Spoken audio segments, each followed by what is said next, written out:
You're close enough. Alrighty, welcome. This is the Litchfield Budget Committee, and today is April 24th. I'd like to call the meeting to order, and if we could start with the Pledge of Allegiance. Pledge allegiance to the flag of the United States of America, and to the republic for which it stands, one nation, under God, indivisible, with liberty and justice for all. All right, we are missing Dan tonight. He's not able to make tonight's meeting. He did say that he may try to make the very end of it, and I told him, you know what, just do what you have to do. So I don't expect him to be able to be here tonight. The next agenda item is public input. Unless someone's going to come in from another room, I don't see that we have anybody from the public with us tonight. Review and revision of the agenda. Is there anything that needs to be added or changed? I had one update to the minutes, and I provided that to you. It's page 2, row 18. The vote was actually 701 instead of 601. Okay, and when we get to the minutes, we'll make sure that change is made. Anything? Alrighty then, moving right along. This doesn't bode well. That usually means the rest is going to be heavy. Now we do get to the minutes, the March 27th minutes, and as Andrew noted, there was just a vote that needed to be adjusted. Were there any other changes, additions, deletions to the minutes? I'll make a motion to approve the March 27th minutes as amended. The motion's been made. Is there a second? Second. Made and second. Any further discussion? All those in favor, please signify by saying aye. Aye. Aye. Any opposed? Any abstained? Aye. 2 abstentions. All right, moving on. Correspondence. This was what we decided how we were going to handle when there were questions that had gone out and information that came back. Just the only 2 that I am aware of is we had some information from Mr. Byron about there was a question about the ambulance. We did get that response, and we can cover that later when we get to town business. The only other email that went out to the group was from Mr. Pescucci, which had some questions about budgeting procedure, which again, there's an agenda item later on that we can clarify, and we can spell that out. So those are the only 2 correspondence that I am aware of. Well, I did ask about the town document about the revisions, switching from how you work the default budget into our actual budget. And you sent back. Yeah. You just sent back saying they were going to bring it tonight. Yeah, my understanding is that we should have updates from both the school and the town, the revised budgets. So I expect when we get to the town and the school reports, that will be part of what they present. Okay. All right, the next item is just a report from the chair. There were some questions at the last meeting that you asked me to take up with the town administration and school administration. I did meet with Brian and Frank at the school and Jason at the town. One of the questions was about having administrators participate in answering questions at voting night. The school felt that the superintendent was more than able to present the budgets. He was familiar enough with them. He would have administrators there the second night, voting night. So then if there were any additional questions, that he would actually have the actual people there that night for voting, and they felt that that would work fine for them. They don't have a problem providing more detailed budget reports. Is there anything specific that this committee is looking for them? They said they have an overabundance of ways to bring budgets, budget details, budget reports. And so there was just a question of, is there anything in particular you're looking for? I know I think it was you, Bill, who wanted the more detailed reports that we used to get. Is that simply what you're looking for, or is there something else you want? I want to make sure I don't misspeak. I liked it by object code. Is that the correct terminology? or is it function code? Both of them are important. They're both important, but I like the aggregated numbers, right? So, and if I have a detailed question, then we can take it from there. I can get my questions from that aggregated number. Whatever, is that the function code or object code? I think it's the object code. Oh, okay. Okay. I don't know. You decide. Okay. Aggregate. But they both have the role, and we should see them both. Okay. And we normally do. And that's what I said, was that my understanding was this committee was looking for them as they have been presented historically. And so they don't have a problem with that, but they just want to make sure, is there anything in particular you're looking for? Yeah, I think when I was in, my part of the discussion had to do with our monthly meetings, and I'm not sure if that's what Andrew was getting at or not. But clearly, when we get the budget to review, it should have both object code and function code with it. Oh, you're talking about when we review it, when we get the, Well, I'm not sure whether we're on the same page at this point. I'm talking about the monthly Monthly meetings, updates that we get. what we got tonight, Yes. today, Yeah. should have been earlier. I just noticed it right before I came, and it was delivered today. So I really didn't get a chance to look at it, other than what was there, and that's all I expect to see, Okay. to look at. And I haven't looked at it yet. Pardon? I haven't looked at the email. Yeah, Yeah, it was, It does not have the object or function code Okay. with it. but- it was sent to me, I think, at like 12:15, and then I saw it tonight, around 5:30, is I think when I forwarded it to the committee. You know, if we have it a day ahead of time, I didn't see it until 6 o'clock tonight. Right. and- Yeah, see the one that sat down here? What was that? I see the one that sat down here. Some of those. Yeah, like I said, I just logged in right before I came to the meeting, saw it, and quickly forwarded it, because that was the first I'd seen it as well. The school district had no problem, again, the superintendent had no problem, because the committee had asked about getting default and revenue numbers a little earlier. They would certainly try, they had no problem trying to bring those numbers earlier. Yeah, specifically what I requested was we get the revenue estimate with the budget. With when the we get budget. That's- And they're because- going to try. I didn't get a sense that we had a guarantee that we would get that, but they would certainly work harder. I guess they're doing a different process this year. They believe they should be able to, but there's no guarantees. Yeah, I would think that everybody, including the school board, would like to know what the tax impact is of what they're talking about. And I think that's what we heard, too. If you don't have the revenues, then you don't know what it is. As far as the flow of information, and this goes back to where we have a correspondence item on our agenda, the flow of information, I explained to the superintendent and the business administrator that the committee really wanted to ask their questions directly at budget season. And I explained the process that we kind of came to agreement on in the committee. They do have concerns about that. They are going to bring it to the school board and let the school board give the administration direction on how they wanted to handle those questions and requests. So I don't know if that was discussed, but I'm sure that'll be part of the report if it was. But they could, they did not want to just agree to that without direction from the board. So they're working on that. There were two other items that the committee had questions on, which is why they are agenda items, which is special education and self-funded programs. And then and they also don't have a problem with however we want to handle the MS 27. So they said that they would work with me on making sure that that was, however we needed to handle that, they would work with us on that. Jason Hope with the town, he was fine with answering questions directly during budgeting season. He said he had a pretty good idea of what every item was in the budget, so he felt that the process we had come up with was fine with him. He didn't have an issue with it.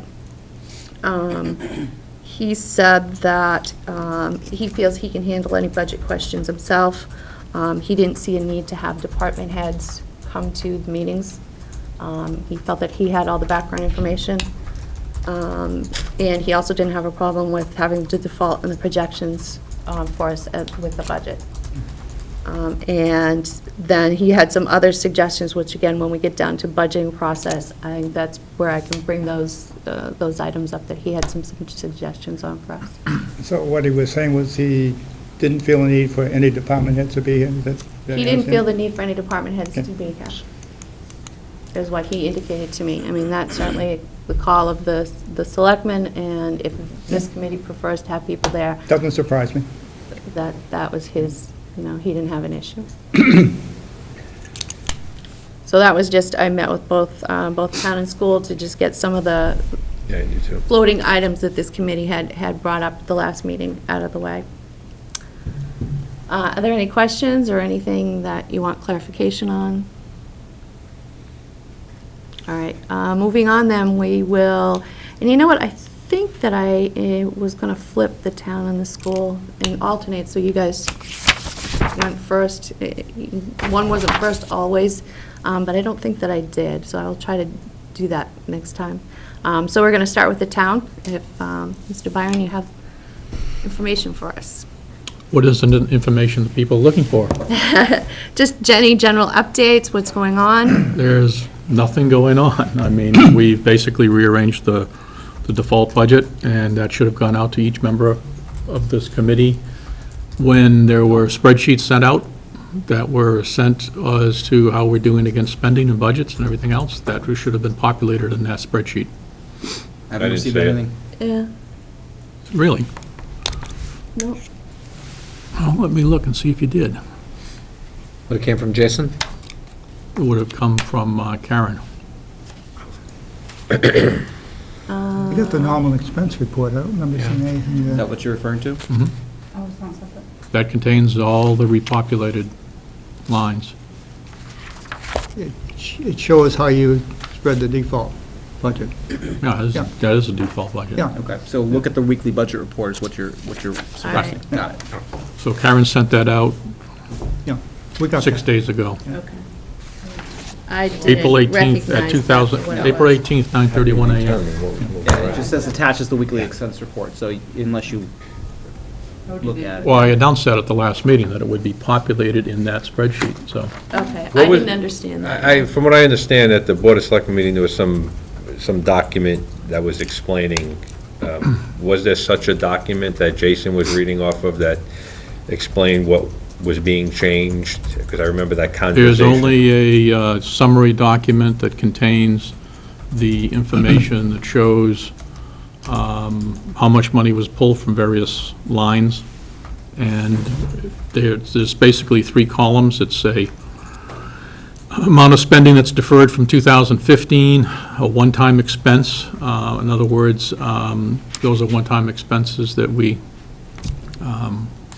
do not expect will show back up in the future budgets. And then there's also a line for improved information. For example, if we got some information from insurance, let's say, to make up an example, that changed the rate or something, or dropped it or added it, and that's what we included in there as well. So that's what we had. I think that would be helpful for this committee to see. Okay. I have just one question on that default budget, though, Frank. I noticed that you moved the police fuel line out of the police budget and put it in general government. Was there some reason for doing that? I think what we've done is we moved all fuel into the general government line, but I'm not 100% certain. I remember that discussion during I'm budget not sure it's season. all there, but it shows up as school fuel right now in the budget. Shows up as what? School fuel. We had a line item in there for $3,000, I think, for school fuel. And that's what was used as a catch-all now, so it's mislabeled anyways for what it is.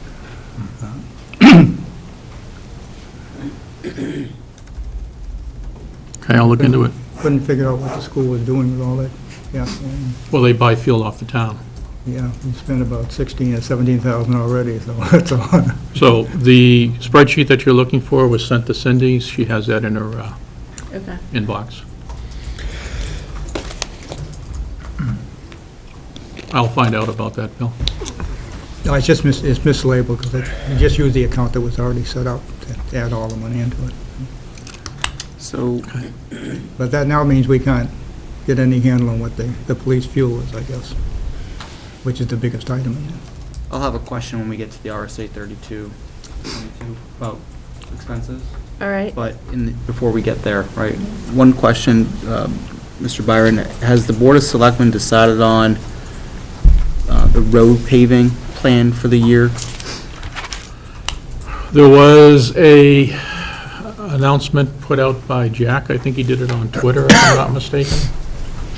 I saw that. Twitter? I don't remember where I saw Yeah, it. but they were I think it was talking about, Through a tweet? it might have It been was Facebook, but it crossed copies, I think, and it was talking about the roads that would be done. Which So there is a decision made. Which are, I believe it's Mike Lane, Nescake's going to be skim-coated, section of Albuquerque's going to be done, Stark. Stark, and Robin, if I'm not mistaken. Okay. Was the ones that we had talked about, or the board had talked to you guys about during the budget season last year. But not Cutler. I don't recollect if that's on there or not. Yeah, that was one of the. There were several roads in the plan. I think they were trying to decide what, after the winter maintenance, right, what needed the most attention. Yeah. I can't Okay. remember if Cutler was one of them.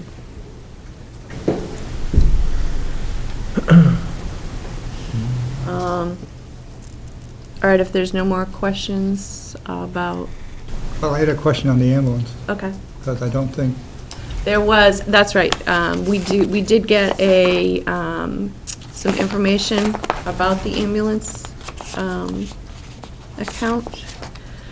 And why don't I just read what we got?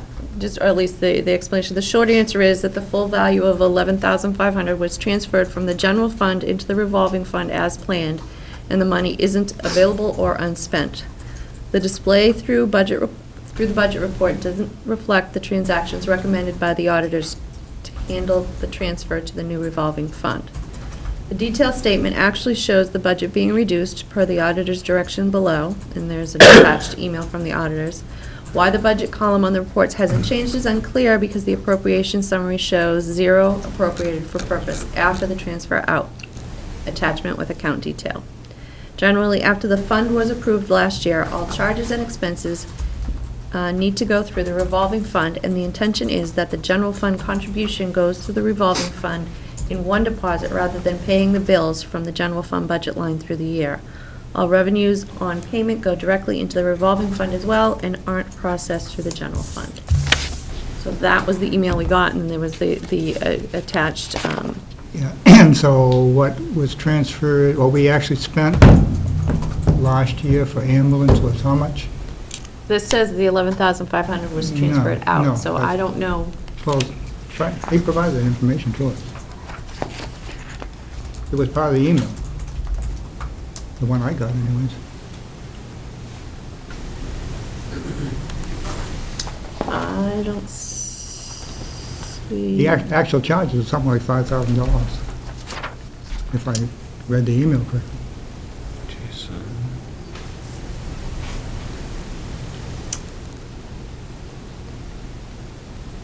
We've done in I April. already paid It's in the the statement. ambulance bills out of the general fund, so the difference was moved. I don't see. You recall, Frank? $5,023.53, You got it. according to the statement. Oh, right here. Yeah. Yep. I was looking for the email. Yeah. I'm working off of this, unfortunately, so I'm Working off a of this, handicap. too. Yeah, I don't see where you get that from. It's in the email chain. You had transferred a total of 11,500, which contains 5,023.53 and Yep, 6,476. I see it now. Yep. So what we actually needed was $5,000. Sounds right. So it appears. I'm not sure of that. There's also an additional amount of $64.76.47. Which is Which is, what? yeah, what does that represent, do you know?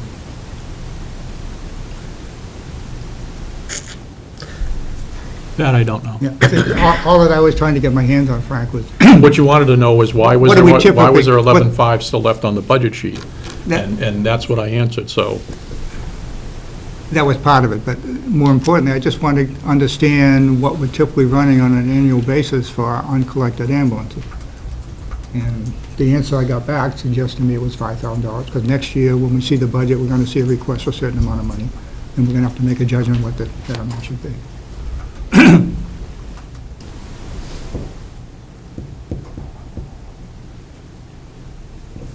So I already paid some ambulance bills out of the general fund in 2013, so the difference was moved. Yeah, it's not clear Yeah. then if additional bills were paid or not. So I guess what Bill's asking for is how much was actually spent.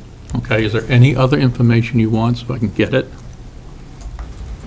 Well, as the meeting progresses, we might, Well, what I don't want to do is come back next week and say, this is what was spent, and then you say, well, what about, that's what I'm trying to avoid, so well, I thought I was pretty clear what I asked for last meeting. maybe not, And because thought- I didn't thought you- interpret it And I that thought you way. answered it pretty clearly, so I didn't have a problem with that. So you thought that's what was spent, but that's not what we're sure is the answer. So that's what we're asking for, is that the answer or not?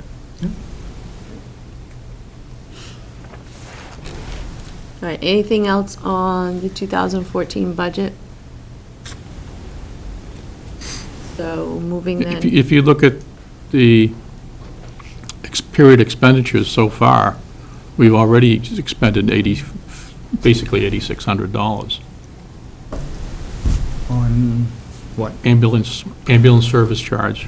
What, is that the contract? Is that bad debt, though? But bad debt only comes in on a yearly basis. Yeah, so that's the normal ambulance charge. If that, no, that doesn't sound right. That sounds awfully low for that. Actually, No, that's about For right. year-to-date? that's about right. Well, you get a quarterly bill usually on that, Right. so that'd be a quarter, you're saying, so I do have one more question on the 2014 budget. it'd be, about, you know, so that's about right. All right, so we're gonna, so the only open question then is what was spent? That, yeah, Okay, For bad debt. for bad debt on the Yeah, ambulance. Right. All right, One question, as I look over the April 18th expense report that was provided, now that we have an understanding that it contains the default allocations, under cruiser purchase, I see $41,529. Is that for the existing cars, or is that for new cars? Existing. Okay. There is no money budgeted or no money transferred in for new cars. It's just confusing under the label cruiser purchase, that's all. Got it. If you'd like, I'll Well, ask it is. Jason to change it. then. Well, I just, thank you. anything else on the 2014 budget? All right, RSA 32:22, review of expenditures. Andrew, you said you had a, I'm good. okay, your question was answered. All right, moving on to school business, general update. Well, first I'll answer the question you threw out there is, as a board, we still have not discussed or finalized how we will be presenting the budgets. And to go along with that, the budget is still in the process right now of being adjusted. We were given a projection of about $110,000 in cuts last evening. Still looking for around $90,000. And the biggest key to that, and I know someone's going to ask, we still don't have the numbers for the buses. And that'll be the key as far as formulating the remainder of the budget. And hopefully we'll have those numbers within a week. Because that'll be a big key as far as what needs to be moved around. So when you have the revised budget, will the committee get copies of it? Yeah. Okay. Anything else? no, Okay. Did you have a discussion about the flow of information between at budget season, between the district and the? We saw that conversation, but again, as far as it being finalized, exactly how the process is going to work has not been. Okay. All right, moving on then, the special education piece, I brought up to the superintendent, because there was some concern about special education, overspending, underspending, and this actually came from the superintendent, because you had, there were some open questions about special Yeah, there were two of education. You don't have any update on? Well, the only information I have on that, there was approximately $200,000 because of 2 students moving out of district. yeah, so you're gonna underspend handicap tuition. That was the first question. Yeah. And the second question was on transportation, whether that was gonna underspend or not. Sped transportation, I asked Frank that this afternoon, and he was supposed to send me a report, and I had not received it. So I'm hoping to get that, in. If I get it the next day or two, I'll send it off to the board. Okay. No, it's no. Because I didn't know if that went hand in hand with the 2 students that moved out of district. Well, it's not just students moving out of district that impact that transportation. I understand that, but it's possible that those two students did impact that line. They more than likely did. Yeah, so that conversation then sparked the question from the superintendent about the handling of the budget committee and special ed, and the underspend and overspend, and the difficulty in trying to project what the spending is going to be, the changes are going to be, people moving in and out.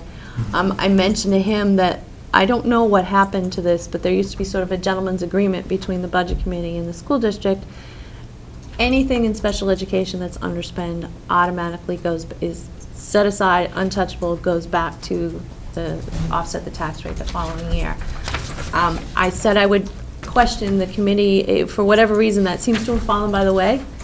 Maybe it's been the change of administration at the school district, or is there another reason? I mean, how does this committee feel about that process, and is that something we want to go back to? Is that something we would rather not? Because I know one of the concerns is, why are you taxing the taxpayers if you're not going to use it? And even though it goes back to the taxpayer, it's sort of in suspension for a year. So I understand that concern. I said I would bring up and ask the committee how they felt about that, the way it used to happen, and if we want to go back to that, if not. You have me confused because as of last year's school board, the understanding was that if been underspent, that would not be spent for end-of-year purposes. I raised that question because we had that article there that reestablished the maintenance money. And I made the point that what you set aside sped, and they said, oh, no, that's all in there also. So they understood that that was what they felt they should be doing. It's nothing that the budget committee has any say on. Right, that's up to the school board, and Yeah, it's still the case, what you're saying, that Yeah. it doesn't get spent.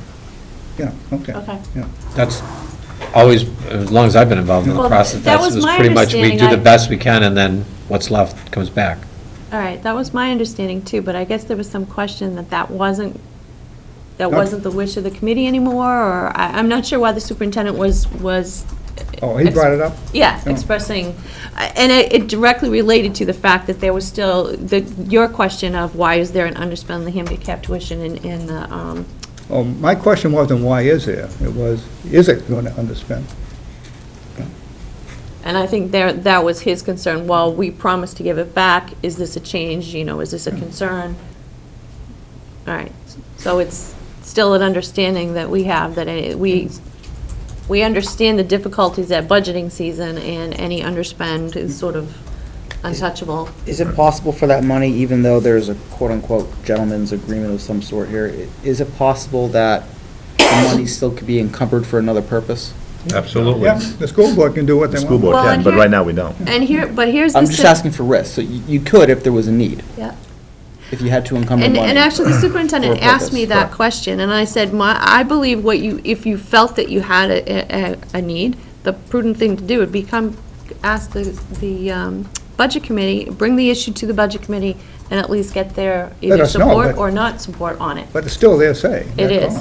all. The one scenario, and I forgot about this, the one scenario that it actually could be used is, for example, the warrant article at the end of the year, unexpended funds will go into the capital reserve, whatever. If the money's there, Yeah. and it's handicap tuition money or underspend, it goes into the reserve, whether there's a gentleman's agreement or not. So that piece is sort of beyond our control. So, I'm just gonna use an example. If we have a track that fails, can the money go to offset a track cost? Sure. The money If the can go school to board anything. decided that. I mean, even if there's not a need, actually, or a true need, it could go to anything. It's the will of the school board, absolutely. Yep. And that's why I say, it's been a gentleman's agreement. It's been goodwill, and certainly I think if that happened, that would be the end of that. So, yeah, I mean, to renege on that, would you want to go into the budget season after you did that? Yeah, yeah. I mean, the budget committee is certainly not going to be, I don't think lenient. They would probably try to toe it. No, to understood, the mark. right. And I Yeah. think the voting has been clear, and I think we're going to talk about this a little bit later, difference between operating in default, the lower the budgets, the better. And, to the extent that we can challenge the budgets, even though there could be excess or surplus, I think we should continue to do that.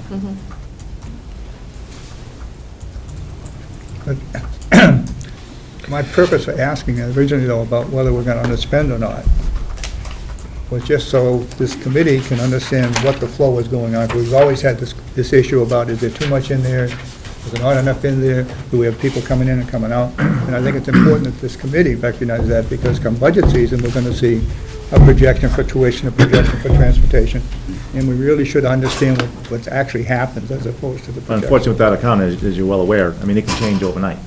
It can change tomorrow. That Yeah. $200,000 could be evaporated and then be $200,000 Yeah. short. And I will tell you that in the 30 years I've been doing this, there have been 2 or 3 years where that's happened. 2 or 3. How much, 30. how much money Doesn't happen again. how much money do we have in the sped reserve? 100,000. 100,000 still? 100,000, yeah. Okay. Yeah. So. Sounds like we're So in every budget 10 years. season already. Got to get in that mindset. The other question that the superintendent raised is self-funded programs. That was sort of putting them in the budget was something that Steve Martin felt very strongly about. This administration feels that there's some confusion around self-funded programs and the way they're in the budget, even though there's revenue offsetting them. They wanted to get a sense of the budget committee. How do you feel about self-funded programs not being in the budget? Because I think, didn't you have some questions about Yeah, I that? think it makes sense not to be in there, to be honest with you. That was my sense, but that's what I wanted to ask. Are they truly self-funded, though? Because we've had instances where self-funded doesn't cover all of its costs. And I think that's the tricky part of So if you having see it in the budget. expenses and then revenues and offset, then you capture it all. But the problem is you're appropriating what the self-funded budget within the operating budget. And what we've been seeing has been maybe they spend half of it. So we've appropriated more money than we have to appropriate. And you had to raise tax money to do it. Right, but we've also And then it had, comes back in the fund balance. It makes no sense. but we've had instances with adult education, they spend more than they took in. How do you, And I think that's Cover easier that. to do when it's in the general fund. Yeah. I think when it's truly self-funded, so it's not flowing through the general fund, they can't spend it if they don't have it. Yeah, I mean, that's the whole purpose of self-funded. It's supposed to be, and I don't think it belongs in the operating budget, never did. No. I mean, if it's That's my truly view. self-funded, then yeah, I agree. My concern is that we've had in the past self-funded programs that weren't truly self-funded. But that's the risk that they take. That's fine with me. They're willing to accept that. And that's the risk of having them in the budget, in my opinion. How do they account for the not-so-direct costs? For example, if we already have a full-time administrator on staff that's now doing some backroom or paperwork for a truly self-funded program, is that accounted for, even though that person might be on salary or on a 40-hour week? And then how would that change if self-funded was taken out of the budget? And you have somebody that's in the budget that might be dedicating 3 hours a week toward a truly self-funded program. How do you account for that? I think that would be the school board and the superintendent that would have to make sure their programs aren't stealing hours from staff, I think that's a level of micromanagement I don't want to get into. Yeah. Self-funded programs have to show in the budget. It's all for accounting. You have to show gross expenditures. You don't have any recourse under state law. So what happens is it's shown as to make it self-funded, which is common. You show it as an expense in your budget, and then you show a revenue stream that comes in to offset it. And that was the argument that Steve Martin made.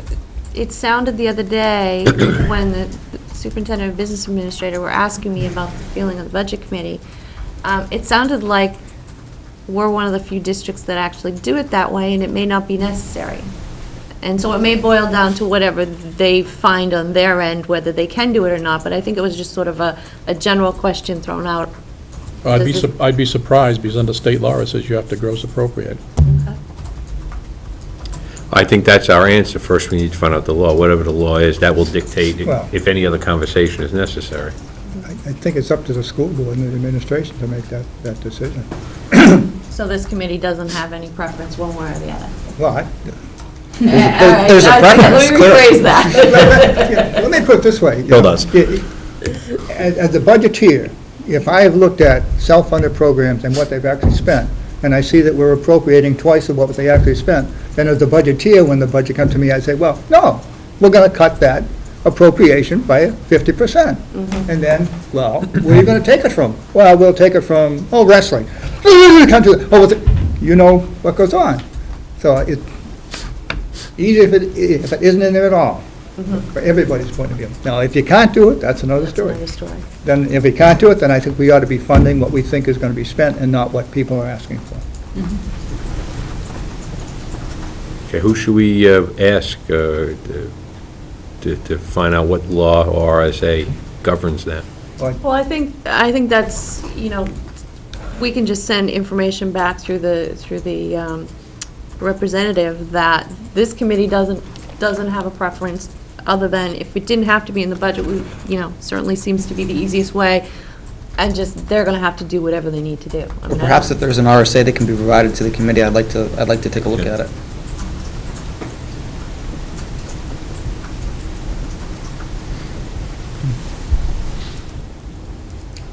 Because I do recall, that's what Steve Martin told us was, it's a law, and it's gross appropriation.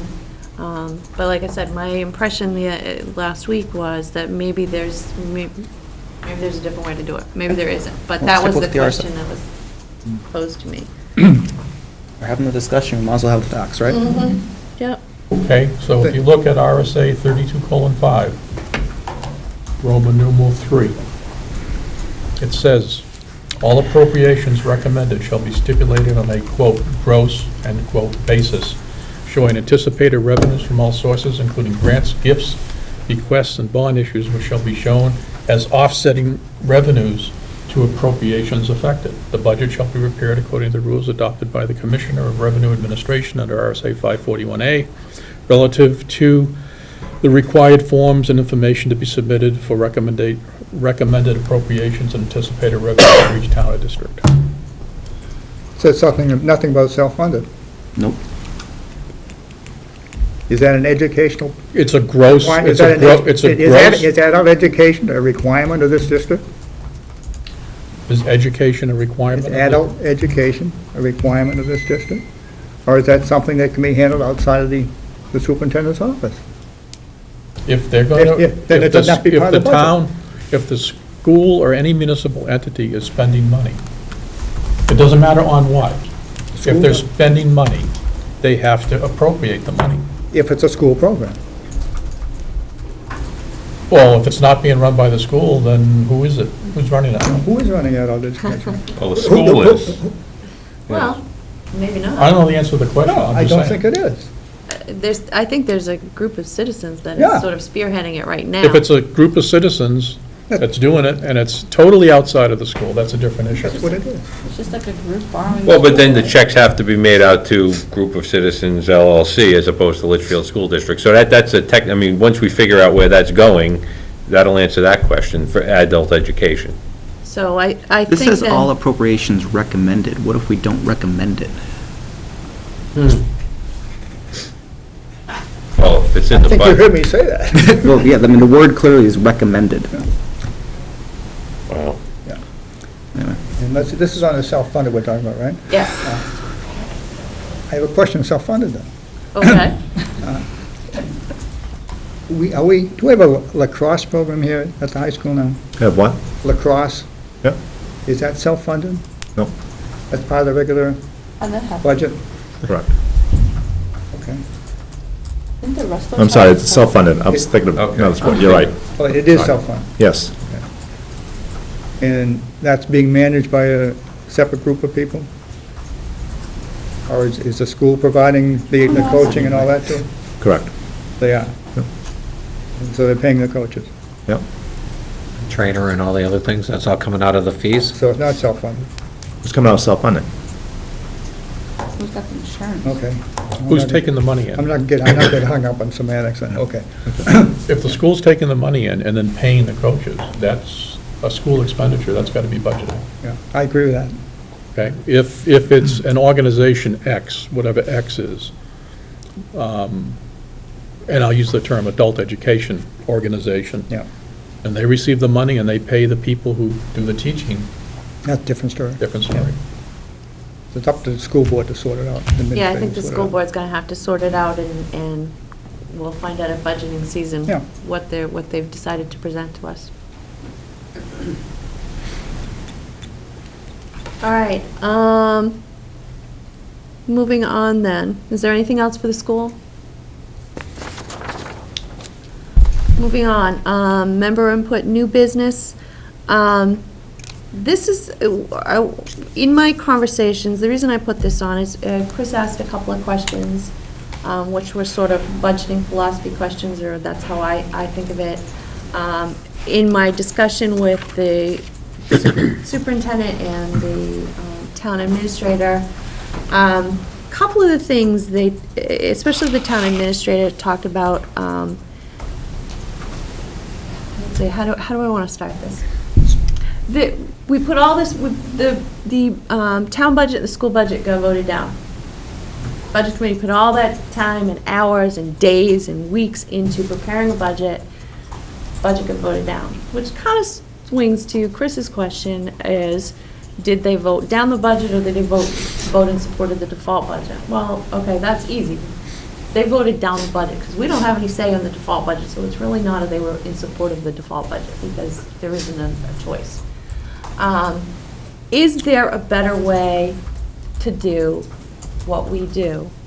And I might not be explaining it very well, but Jason's hopes commented to me was, there's the option of, what do you want for a tax rate?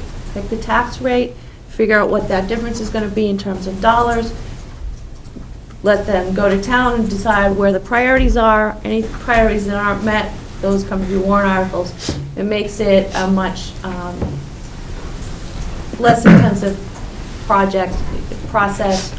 But that's a whole philosophy of thinking. The school district was more Can I of, comment on that before you go on? well, let me just Just- contrast it with, the school district's thought process was, we have a series of needs, we like to look at what those needs are, not looking at the dollars, figure out what the priorities are, what are our goals for the coming year, then look at the dollars, and then look at whether that's affordable. So those are kind of the two philosophies that were just presented in those conversations.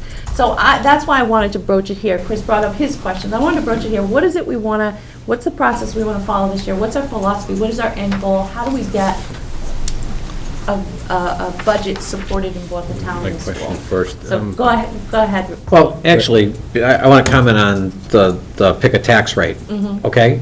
0. Because I don't like the fact that government appropriates all the money and then spends it like they do. I mean, this week alone, we looked at the IRS, what they're doing with the bonuses and things like that. I mean, the right tax rate, and from a municipal employee's view, this isn't the right answer, but from Right. a citizen, a conservative citizen in the United States, the right tax rate is 0. So I think the process that we work through with the budget is to get that as close to 0 as possible and still meet the needs. It doesn't have to be always the most plush thing, but it does to get the job done. You look at how the needs have expanded over the years. We used to do government a lot more compact everywhere. And for this person on the budget committee, that's still my goal, is to get it as close to 0 as I can. Now, And that is my philosophy. now, Cindy, you brought up a good point. It's a great discussion to have. However, we very, very quickly skimmed over my question, so I just want to I make did, it. yep. I just want to make it clear, and I want to get the views here. And just so people at home, I sent an email out to the board asking for no response, that we would discuss it here at the meeting, but I wanted to send the questions out just in case anybody wanted to ponder them. The first question, when the budget committee, it clearly is the budget committee's budget, when we recommend the budget to the voters, are we offering the voters a choice between a proposed budget versus the default budget, or are we simply offering one budget for them to either accept or reject? So is it a choice between two budgets, or are we just offering them a choice between one budget, yes or no? We are offering them one budget. We cannot control the default budget, so we are saying, here's the best budget based on the information we have and the needs of the community. That's what I thought, and that's, we're all in agreement? Yes. Okay, Yeah. because that is indeed the way I always thought it to be. It is not a choice between the two budgets. The default is there strictly because if the voters said no, that you need some money to operate the town. You got to open up the doors of the town the next day. Now, the next question is, if the voters vote no, which means they're rejecting our proposed budget, which they did this year on both budgets, does that action, that no vote, mean that it is now an affirmative vote for the default budget? So when they say no to the proposed budget, are they indeed saying yes or accepting the default budget? Or are they just simply saying no to the proposed budget, and then they wind up with the default budget? The state law is clear on it, Chris. It doesn't matter if they vote no on the warrant article, the budget warrant, they are taking the default. I agree with you. That is clear in my mind, which means... This is like asking how many angels dance on a pin, you know? No, It's- let me tell you, I have to stand outside the polls and ask every single person as they're coming out to get that answer. let me tell you, Can't do that either. let me give you an example. Let's assume something is, it's in the proposed budget, they said no, a specific purchase of something. Let's use police cruisers. Are the police cruisers that were purchased last year after the town meeting a year ago, are they now approved by the voters because we got the default budget this year? Are those two police cruisers now affirmatively approved by the voters? Yes or no? Couldn't vote because it's a one-time purchase, right? Well, it's not, it's a 3-year lease. It's a contract, it's lease, and I would say yes. It has nothing to do with this year's budget, Yeah. because that was committed last year. And Correct. It's a 3-year commitment. It wasn't committed because the voters didn't say yes to it last year. It was, the voters said yes to the total dollar amount. They didn't say yes to cruises, or no to cruises. They said yes to a total dollar amount. And it was a Board of Selectmen And then- decision. then- No, actually, the voters said no to the budget last year also. They still voted no and left the town with a bottom line number, which the town could do whatever they wanted to. Absolutely can. They entered a contract that then became part of the commitment of the town, and became part of what has to be paid for this year. It's in the default budget, per se. Was it right to be in the default budget this year? Sure. Okay, then let me just play devil's advocate. Could then, if that's the case, because the voters still haven't approved it, which means because you don't approve the default budget, could then the Board of Selectmen buy a new building, and now it's automatically approved the next year without the voters' consent? I'm trying to understand the value of the question, what Yeah. you're trying to drive. I'm just trying, because I know it's a nuance. It's when you say no to the proposal, so in other words, you could say no every year to a budget, but yes, everything could still be approved. Yes. Not approved, it could be expenditure. Big difference. Okay, that's the answer I was looking for. Absolutely right. Well, it's not disapproved either through the default budget, because it's a totally different budget. It's approved in the way that the people you elect to make those decisions made that decision. So it is approved. Because By the you have, people, you right, but have not by the by voters. default given those people the authority Okay, to so make that decision. so then in theory, a new building and fire trucks and everything could be purchased, assuming the money's there. In theory, why not? Right, and then the next year budget, it'll just, now, it'll, even if the voters keep saying no to the proposed budget, of course, they can take money from elsewhere to keep paying for it, but, so. I think I understand where Chris is going with this. In the old days, and I say old days, not that long ago, 5 years ago, we used to buy the cruisers, right? So they were a big one-time purchase in our budget every year. So we buy one, then we buy two, then we buy one, then we buy two. If you had two cruisers purchased in this year and you went to default the next year, you would have technically, those are one-time purchases, right? They were purchased in this year, they're a one-time purchase. You paid it all up. We paid it all off. Now we pay more money because we pay some interest because we leased the things, and we automatically encumber the next two budgets, or three budgets, or whatever, they roll them across. To more evenly allocate the cost. Exactly.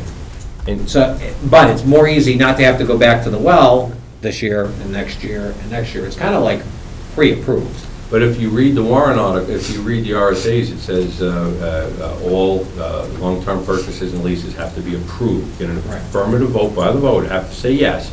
Or else if you don't, the Board of Selectmen still has a right to buy anything they want, but then a non-appropriation clause has to be written into the contract. The reason for that is if the voters say no to the budget next year, and there truly is no money to steal or take or move from another line, Are then you the saying a vote. selectman is stealing money? I'm sorry, you know what, I said that word. I want to clarify this I- because I feel insulted. I pulled it right out. I'm sorry to insult you, Mr. Byron. If to move money from another line, if there Thank truly you. isn't any money to move, then, and they can't afford, and then they don't have money for the second year. The voters still said no, so the non-appropriation clause says give it back. Now, is that a wise thing to do? Of course not. You say you need the police cruisers. I'm not talking about do they have a right to continue to pay for them. My only point is the police cruisers that were purchased after the town meeting a year ago, as of today, are still not approved by the voters. I'm not saying giving them back. I'm not saying the Board of Selectmen are wrong by continuing to pay for them, but they are indeed, in fact, not approved by the voters, which goes back to my original question.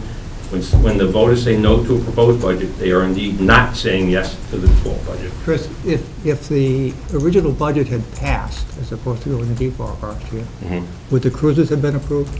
Yes, because they're in there. How can you say that? Because the voters did not specifically vote for the cruisers.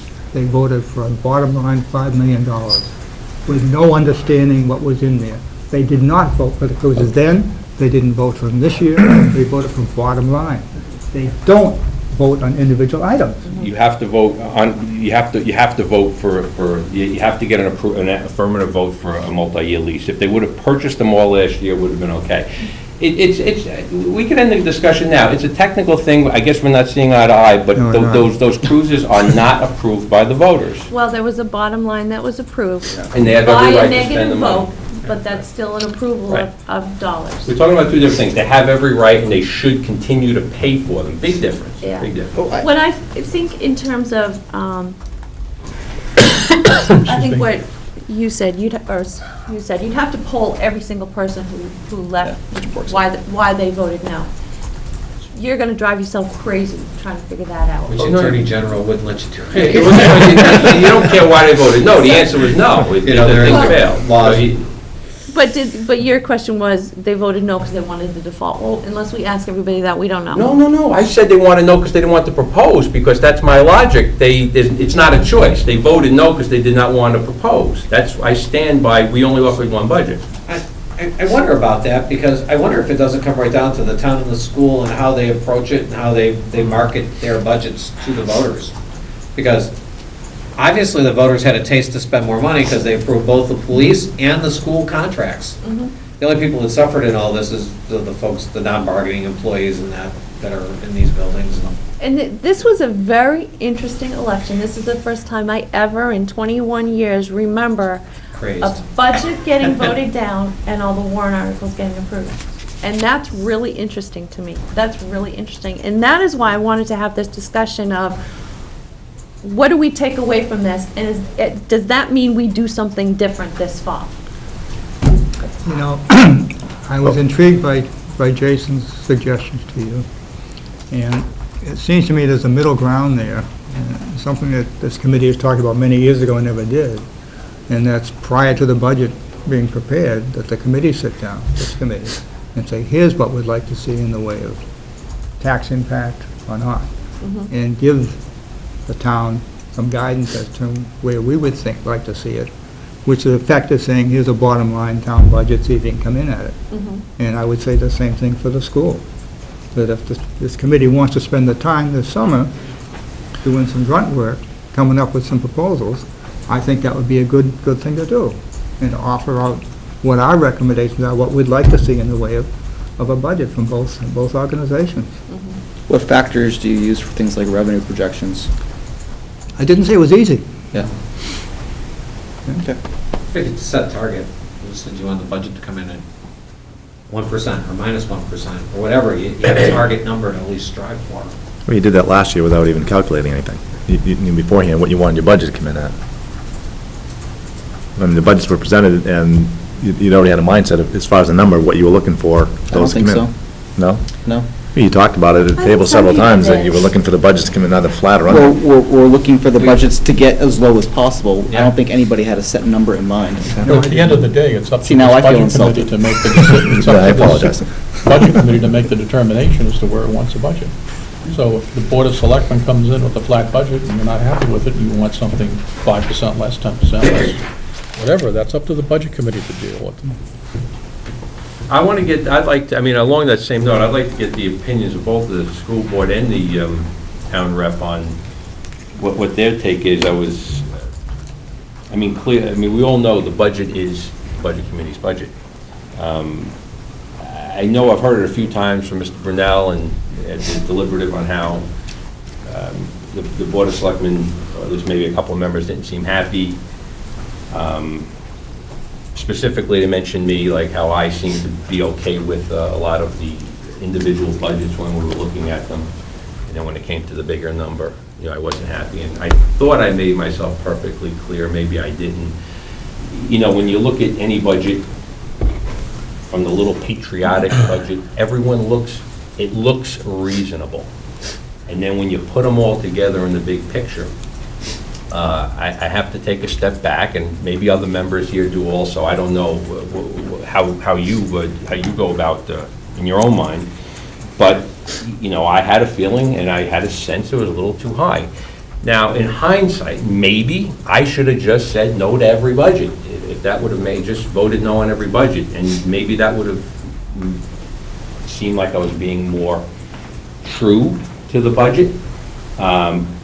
But I didn't feel that necessary. There were a couple budgets I voted no on. Most of them I voted yes on. I tried to make some cuts. A lot of them failed. Some of them made it in. But I thought I was being very fair. I don't want to next year just say no on every budget to reserve my right to make a cut at the end. I don't think that would be fair to either the school or the town or the entire process.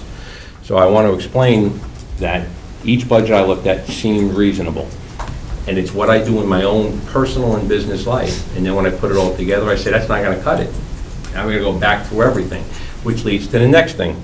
A discussion was had, and again, please, anybody else join in, because it seems that they want, the Board of Selectmen at least, cuts to each line. They want it appropriated to each line. I made a couple especially at the end. I said, this is the total cut I'd like to see. Spread it around wherever you want. That wasn't acceptable, and then I did say, okay, equally spread it between every budget, which I thought that was a fair representation of where I wanted to see those cuts. I forgot what my number was, Mr. Cutter. You made a cut. I think mine was like double yours. Both of ours failed. But I said, then spread it around equally. I guess in hindsight now, I could have went back through each line and aligned them all up. But it was said best at the meeting. Mr. Byron, you said the Budget Committee's supposed to make the hard decisions. Budget Committee's supposed to defend to the voters, and the Board of Selectmen has to live with it. Those were the words you used. That's exactly right. And it is right. So I didn't think, when I made my number, I forgot exactly what the number was, cut at the end. 80,000, I heard. The problem with that is that we still have the obligation of MS-27s, Right. MS-7s, and any numbers have to add up. So if you make a $30,000 cut, it has to go someplace, and if I we're agree. asking them to do that work for us, then we gotta tell them where it is. That's why it's much better off if we could come in at the beginning of the process and say, here's the kind of number we'd like to see, and let's see where we're coming from. I agree with that, and I promise this year I'll be a little bit more detailed and think a little further ahead before I, on each budget, before I make my vote, or possibly go through it a little bit more in depth and be a little bit more specific. Well, one of the things that was discussed at the last meeting, and when I talked to Jason Hoke, he didn't see a problem, or he liked the idea, which was get the presentations, make your votes, but don't make a final determination, so that then they can have on December 1st, they go back, they take all of we wanted to cut some from the police budget, we want to cut some from fire. We make all of those recommendations, but we just don't finalize it. So then, at the end, when we've received all the budgets, the selectmen go back through and go, you know what, yeah, let's reallocate things a little bit, let's make some changes, we got some better numbers. Then we have one night where we take all of those recommendations from changes from the selectmen, we now have had the whole picture. You can see whether you might want another $80,000 and where you want to put it. And then we have a night where we actually finalize the budget. I agree. You know, you saw a couple of those budgets, yeah, I guess you feel trapped. You say, yeah, it looks good, yes. But then later on, if I want to go back and say, no, you look like a hypocrite. Because it's all closed. Right, it's all close, You so. gotta reopen it, you gotta I don't know how that would work with the school district, because the school district has a lot more pages, a lot more I'm lines. not sure it'll and- work with the town either. I like the idea of setting a target, getting, if it takes an extra meeting, or whatever it does, to sit down and say, this is what we think. Well, that's got to be done before the budget season starts. Right, This that's is a what summer I'm job. saying. It may make the whole budget process go easier, because everybody's gonna be trying to meet the goal. So, help me understand, by setting a target, what does that do for the review process on a per account, per line basis? Would we still do that? Or are we just saying, here's the number we want you to shoot for, figure it out? I'll start with the town, and and I'm really going to follow through with what Cindy said Jason suggested, that if we give him, as a possibility, give him a number, then he would try to come up with what he can do within that number, and anything else he couldn't do, it might be separate warrant articles, they make sense, okay? And so that's on the town side. On the school side, I think they need a bottom line number to work with. And I think if they have a bottom line number, they'll know where we're coming from. As we review the budget, we'll see if they're within that or not, and if it isn't, then we'll know where we want to make some changes if we can. So it'll give us some perspective as to what we want to see happen in that budget review process. So it would come to us already streamlined, or not, and then we would make those The budget, reductions. the best thing the budget committee could do would be to take, for example, what is it, the MS7, and if you've got budget lines on the MS7, and apply to those lines what you expect those numbers to come out at. Yeah. Which is your, right. Don't do it on a bottom line basis. Eventually, it'll in fact be a bottom line basis, but do it on the MS7 so that at least you can say to yourself as you're going through the budgets, I'm high here, I'm low here. If I'm high here, I gotta recoup that, I'll call it, from somewhere else. Yeah, Frank, that's exactly how I'll use the school instead. And I'll say, I'll go to the object codes, Right. for example, and I'll say, well, what's happening? Are there changes taking place that we know about? How will that affect what we spent this year? And I'll come up with an object code number. And then the sum total will be what the bottom line is. And the town's the same way. If I go MS7 and do the lines here, eventually it comes up with a bottom line. That's the bottom line number I'll look at. I don't think, the hard part is the revenue part. And I think that would have to I think we be- can handle that. What, in July that we do that? We're not scheduled to review the town budgets till October. I'm not clear when the town is gonna be, They start in August. so it would have to be, Mhm. It would have to be at our July meeting. You know, by doing that, setting some expectations up front, just like any project, right, just set expectations on what the deliverables are gonna be. People don't tend to be as upset if something changes a little bit along the road. Less hurt feelings, maybe a better, Yeah, I guess I still want the flexibility to analyze the budgets, right? And if there's, a clear line that's just not being spent, that last year was the vision to be spent, let's talk about it, right? And let's determine if this is a valuable area to make a reduction in. You don't give up that right as a budget. No. I want to make, right, but I Right. want to make sure that the committee all understands that we still have that flexibility to do that. we're because not in agreeing to the, that number. We're just saying, this is the target, let's see Yeah. how close you can come, and then when you get there, as we review it, we can compare that, and say, oh, there was some work done, and this is close to the target. Here's another line where there hasn't been any work done. well, I think there has to be that line review, because there was a couple of time, a couple of years back, where the budget committee was accused of not doing that line-by-line review, and that was upsetting to people, so we still need to do that. We were accused, but it wasn't true. Okay, Bill, we'll go with that. The one thing I want to point out and make sure people understand is the limits that you set on the budget are actually self-imposed limits on yourself. Because when it comes right down to it, the Board of Selectmen will do the best it can. And we will look at it and make our best case to present a budget that's fiscally responsible. At the end of the day, if you don't hit those numbers, it's up to this committee to make those cuts, and it's our choices. So what I'm hearing you Exactly say- what I said. And I agree with what you said. What I think I'm hearing, right, is the fact that if we were to propose a tax rate, right, the Board of Selectmen would still do their process, right, and whatever it is, it is. So it doesn't matter if we come up with a tax rate or not. No, that's not what was said. What was said is we will do every effort we can to hit there, but if there's reasons that don't allow us to do that, we will present to you what we think is the best, Sure. most reasonable budget based on the conditions that we encounter throughout the course of the year and what we expect the next year to be. And if you guys disagree with that, then you've got to make the So we are choice to saying the cut. same thing. Yeah, if there was some extraordinary reason that the selectmen felt they needed to have this budgeted item, they would make the case to us, and we would decide, you know what, you didn't hit the target, Right. and you're absolutely right, we see that as reasonable, or you didn't hit the target, you know what, we don't agree with that, and so we're not gonna, so, yeah, In reality, isn't that what is happening now? I mean, unless the Board of Selectmen's just saying, hey, we're just gonna throw everything in there, which they're not. No. But the point is, they are being prudent and trying to present the absolute best budget that they are, and trying to make their case to this committee as to why they need everything they need. So, basically, I guess to your point, it doesn't really matter what we say, because they're doing that right now and presenting it to us, and I can tell you, if we all sat in this room, 9 members, to try and come up with a target budget, I bet you it'd be a swing between plus 3% and minus 3%. Yeah, I don't So, think the opinions would be all up, so I don't even think there'd be a consensus. Okay. But it seems to me that if this committee had a target that they wanted to go after, okay, and agreed that that was the target we want to go after, it would make it much easier for somebody like you to come in and say, I want to see another $20,000 reduction, because that's consistent with what the committee wanted to see, okay?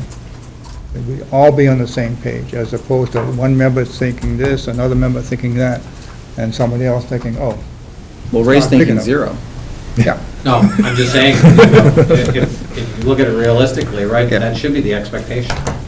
Now, let's We know it's not realistic, but. Now, let's go, just in hindsight now, lessons learned, which is part of this, and please forgive me for the numbers here, let's assume, I think the budget, you had made a motion to take about $30,000 out of it.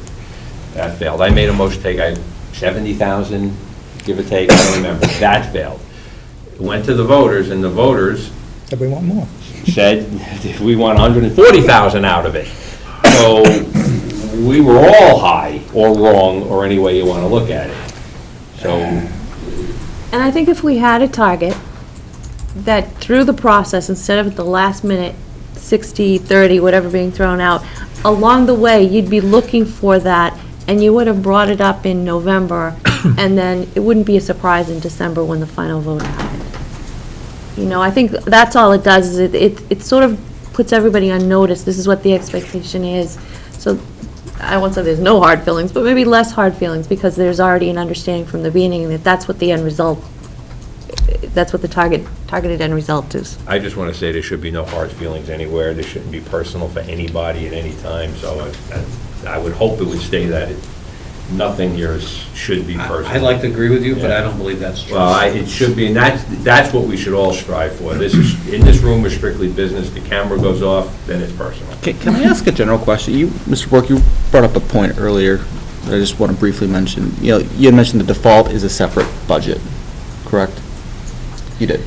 So, Well, it's separate from the budget. right, separate from the budget, but it's a separately calculated budget. Correct. Okay. So why then, if we know what the default is, the end number, why does it take 5+ weeks to figure out the allocation of that default number? Shouldn't you already have an idea of what that is? No, If you've already created the bottom line? No, it changes. Isn't it on the MS-27? He knows in what the the line? default number is. He knows what the bottom line number is. And we know what the bottom line number is. Just don't know how they're gonna, How the allocation. what they're gonna afford to But then spend. how can you effectively have the bottom line? How can you effectively know what the bottom line is? Well, If you you have the don't have an default, you have the understanding default of it? budget, and you have the warrant articles. There's a calculation, but there are things that can change. I mean, the healthcare numbers can be different. They can be waiting for a contract that comes in and it's a little different. You know, it can change right up until the ballot is posted. It's rare that it does, but you can have a new student move into the district, that needs a lot of, has a lot of bills attached to it. So it can change, but you ought to have a pretty good idea. I just don't know why it takes 5+ weeks after the vote to figure out what the default is going to be. That's the reallocation of it. The bottom line is set. Yeah. That's. But you should have an understanding of the allocation when you have the defaults voted, right? No, that could be, the whole thing could be changed, every penny of Just it. how to get the number. The Like, default wait. changes because you've got time that's gone on since the budget and the default was set. Since this whole thing was put together, we went from, March 11th or whatever the date was, back to early January. Yep. So there's, 2 months, 3 months there that went by, things changed. So we then have to move monies around. That's what happens. Yeah. And I'm sure the school's the same way. What do we spend, where we at, what every budget number is like, what are we gonna give up if Were it's there more less money? snowstorms between January and the election day? So the bottom line is carved in stone. It's just how, within all those budgets, where they put all the dollars. So it's basically redoing the entire budget to meet that bottom line that was in the default. Well, wait a minute, do you mean at budgeting season, when we get the default? Or do you mean after the vote, and they're reallocating because they got the default voted in? Well, right, all I'm saying is that when the vote occurs, you have a bottom line number that's on the ballot, right? Okay, so you're talking springtime, okay. Right, you have an understanding of some level as to the different, 75% they know what it's gonna be. Yeah. It's salaries and benefits. Yep, Done. They But got you have money to in- they- understand, part of the difference too, Bill, maybe this explains it a little easier, is the default budget number is derived from the last year budget. It's not applied, I'm going to call it, Right. to the current year budget. You understand what I'm saying? Yeah. Yeah. So there's an application that's got to go on, and that's But it. but all I was gonna say is that for the school, the bulk of that is salaries and benefits, and that is pretty close to what they got in default, plus the contract that was approved. And then they So have so to- so now you had a lot of maintenance items you wanted to do, you had other things you wanted to do, you got the bus contract, and you know you're short money, so somehow or other, you're gonna juggle within those, and you haven't made that decision yet, because you don't know what the bus number is yet. Right. Makes sense to me. Plus, you only meet once a week, right? Once a month, right? Twice a month. Twice a month. Even so. thank you for the clarification. yeah, I don't want to leave you out of the conversation. Is there Todd? anything you want to? Taking it all in. I know it's drinking from a fire hose. I mean, I'm of the opinion that I don't like baseline budgeting. I want to know exactly what it's going to cost to run it. So the whole putting a target is what if you left money on the table and then you have obligated to take the percentage because you agreed that I would take X percent? People going to come back ticked off that you want to make a cut because, well, you said you'd be okay with X and now you want X minus 2. So to me, show me what it's going to cost, what you think it's going to cost. We'll have a discussion, and then we'll vet the number, and it is what it is. I don't want padded numbers. I don't want numbers that are abnormally short. Tell me what you think it's going to cost. But I don't want to be feel like I have to vote something in because I said I was okay with a certain number, and you just happen to hit the target. I don't think anybody would disagree with you. Exactly. Oh, the town might. There's also, Mr. Byron brought it up that early in the budget season, I'm going to now interpret, but he made a comment at the Board of Selectmen meeting, he would like to see, I forgot what the percentage was, lower when the budget comes to you guys. 5%. 5%, that was the number, I believe. Now, clearly, I would do the same thing, quite honestly, because you assume government, you're always going to spend more. It's always going to go up. So if you say, I'm expecting at 3%, it'll be 6 or 7. I understand the logic with saying, come to me with 5% less, because maybe you'll wind up with 1 or 2% higher. That's just the way it works. So, if I was asked, where do you want it to come in? I can guarantee you, my opinion would never be a positive number.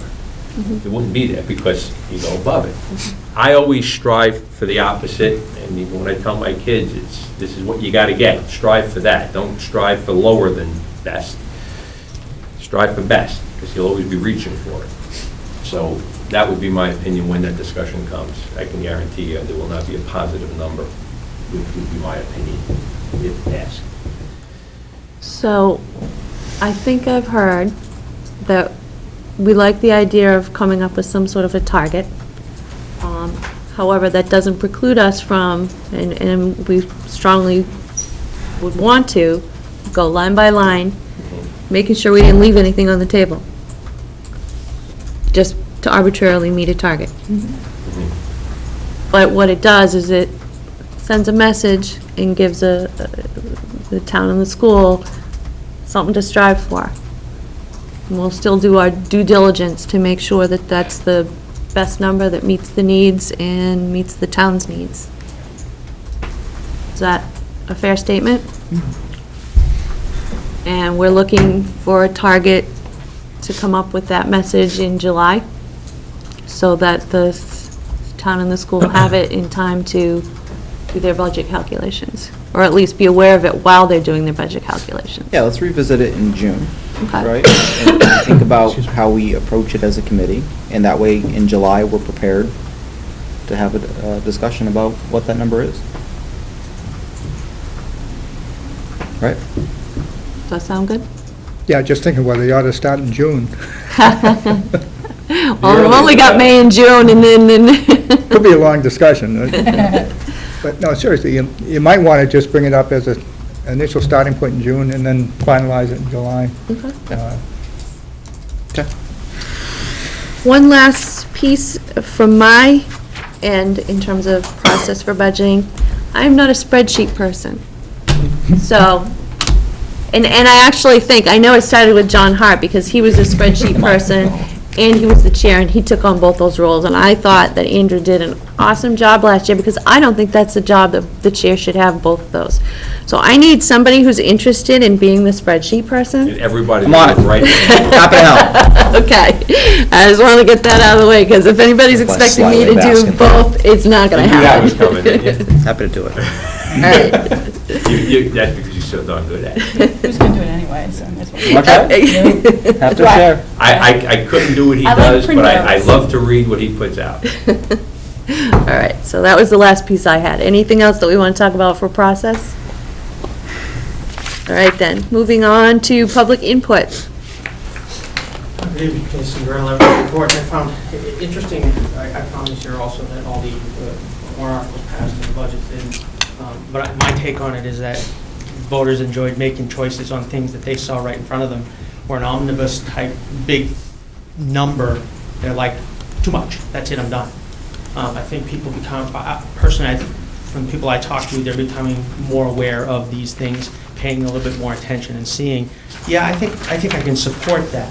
They see this one big number and can't really understand what's in that number. Kind of like Bill said with the police cars, but I'll disagree with Bill here in a minute. But anyway, that's why I think they voted, and I think the power of a warrant article, because it's a nice single thing they can focus on and say yes or no. I don't have the reference, but I'll be happy to forward it to you. I was having this conversation. I wasn't going to bring this up, but since you had the discussion, I was going to give you a little bit of information. I was having a conversation with Jason Hope about these police cars.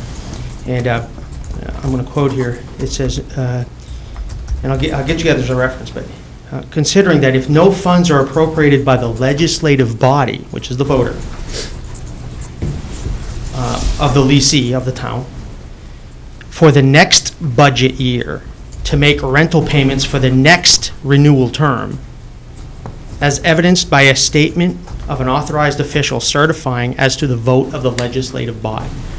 When you read all that in context, what you find is this, that you can't think of the default budget as anything, because it doesn't exist. It's just something that's there because we now have Senate Bill 2. Okay, there's got to be, the town can't shut its doors, right? So there's got to be something to allow us to move forward. But there has to be a vote in a multi-year appropriation by the legislative body each and every year, a positive vote to continue that payment. Otherwise, that's why you have the back door on the lease, to let them out. Because if the next year the town did not vote for it, the legislative body, not the governing body, the legislative body, if they don't do it, then you have an out. Okay, so this is not a default. I've studied the default budget a lot in the last couple of years. The default budget now is your budget, by the way. Okay, so when we talk about the police cars that are in your operating budget right now, are they there correctly, you guys don't have a role in the default budget calculation, but that default budget is indeed your budget right now. It sits in front of you. That is your budget that you are monitoring for our town. You now have to look at it and say, is that expenditure appropriate? Well, unfortunately, the expenditures for those police cars are not appropriate because the monies that are in that budget line are for a purchase, a lease, that occurred in the past and is gone. Mr. Pascucci made the point. If it were the case that they could afford to build a new fire station and made the choice to pay for it in each successive budget, it's illegal. You cannot do that. A bond payment, a lease payment, something bought on time, multi-year, is in RSA, got to be approved by the legislative body, not the governing body. And it's exactly why the school can't go buy computers on time. They said it here last night about the technology budget. It failed in the proposed budget, which means they cannot now go buy or continue to lease computers or enter into a new agreement, okay? Because it's a multi-year lease. Now, again, y'all can believe what I say or not. I suggest you go read up on it and or ask people to do the right questions. Mr. Hoke said he did not vet it through council because they didn't think they had to. Because I asked him that. Did you guys vet that through council? No. And in the state of New Hampshire, you have to take an affirmative action to challenge things. If nobody's challenging it, there's no government body coming or running to tell you did something wrong. In this state, you must challenge it, and the only method to do that is in court. So really, who's going to spend money to go to court to challenge things that, in this case, for $30,000, where the potential litigation costs are probably in the hundreds of thousands of dollars, really. So really, no one's moronic enough to go do that. So what we do is we stand as public and say, folks, do the right thing. Because for me, even if I lose, it'll cost me $200 to file the challenge in Superior Court. I may lose, but there'll be a lot of egg on people's faces when what? The truth will come out, right? And then we're stuck in a quandary. So I ask, let's not get down those roads, right? Because that's not how we should do it. Let's do it the way it's supposed to be done. Mr. Lemire was funny. I used to remember sitting here watching him on the budget committee, and he'd say, this committee does not make policy. Because someone would make a motion to cut something, and he'd be, oh, no. That would be a policy decision, and you don't cut that money, because that means we would be making policy at this level. Then a couple weeks ago at the Board of Selectmen meeting, he took the opposite position. Oh, no, we don't make those hard choices. It's the budget committee's budget. They have to make the hard choices, which is exactly opposite of what he was saying. Because if you're going to cut, let's say, $100,000 out of a police budget, they may have to do something different, right? Which would be what? Policy, right? So it saddened me to see that now, he's not here, he's there, he's changed tune, but the fact of the matter is, folks, it is your budget. Call it policy or not, call it what you will, but everything you do will impact some policy that's in place. We may not have another police officer for an extra shift, or, fireman or a teacher or whatever else, right? Because they may have to riff one. That affects policy, because now Dr. Cochran was good enough last night to show us where the staffing impact is with regard to class size, right? So that's definitely a policy issue, And then lastly, I don't know how much you guys watch all the meetings, but I'm the junkie. I'm either here taping it or watching it at home or here.